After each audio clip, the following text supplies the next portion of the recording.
Magandang morning! Dinala nga namin tong doorknob tsaka chain and bolt na binili namin kagabi dito sa condo. Tapos kinuha ko na rin tong mga bills. Pagka-uwi, naisipan namin dumaan sa Pande Manila para bumili ng pandesal. Tapos nakita namin tong tinapay, flavor niya is pesto. Sabi ng tinda, masarap daw. Napabili na rin kami ng donut chocolate flavor kasi mukhang masarap. Sabi ni ate na nagtitinda, masarap daw i-toast tong tinapay. Kaso wala kaming oven toaster, kaya trinay ko na lang to sa aming air fryer. Tinikman ko, masarap naman siya para sa akin. Sanay kasi ako kumain na may mga spices at herb. Pagkatapos ng almusal, sinimulan ko na nga tiklopin itong mga tiklopin. Nilabang ko na isang araw. At isasalansan sa cabinet. Ay naku, meron na namang asong papansin. Ganyan yan, pag may ginagawa, lagi gusto siya pinapansin. Inaayos ko lang yung tiklop ng mga damit kasi 3 tiklop ang ginagawa ko para magkasya sa loob ng cabinet. Malaki yung cabinet namin pero yung loob niya makitid, hindi kasya yung mga 2 tiklop ng damit. Tapos ito, ginagawa ko yung mga naiwang damit, tatanggalin ko muna tapos ipapasok ko yung mga bagong tiklop. Para sa susunod na gagamitin yung damit, ang mauuna yung mga nasa ilalim. Ganon din ba kayo? Yung first in at first out para magamit kasi lahat ng damit.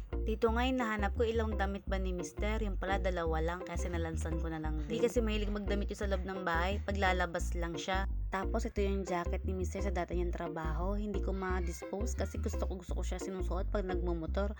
Magaan kasi siya sa katawan. Sinunod ko naman to mga pantalon namin. Inisa-isa ko na lang nilagay. Inayos ko na lang din.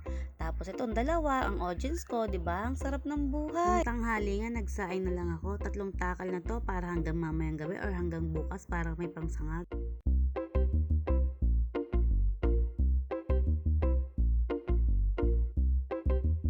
Tortang talong nga pala ang ulam namin ngayong tanghali kaya nagbati na lang ako ng 4 na itlog. Lagyan kong asin, paminta, tsaka paprika para may konting anghang naman din. Minekos-mekos ko na lang siya, insa. Tapos ganito ko balatan yung inihaw na talong. Itatapat ko lang siya sa running water para mabilis balatan.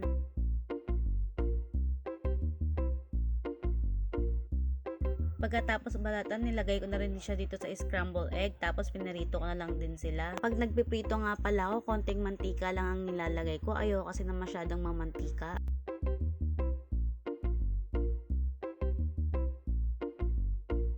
Pagkatapos nga ng prito, naghain na ako. Tapos naglagay na lang din ako ng sausawan sa platito. May natira pang tinapay, kakainin ko na rin kasi sayang. Tara, kain tayo. Nung gabi naman, na-ready ko yung mga gagamitin ko para bukas. Naghiwa ako ng bawang. Nag-bake din pala ako ng chocolate cake. Papalamigin ko nga muna siya. Tapos bukas, saka ko na lang lalagyan ng dark chocolate. Sinimulan ko na nga rin mag-grate ng cheese para sa gagawin kong cheese sauce. Gagawa kasi ako bukas ng baked cheese tahong. Hinanda ko na para konti na lang yung gagawin ko bukas. Ayun lang. Bye! Babu!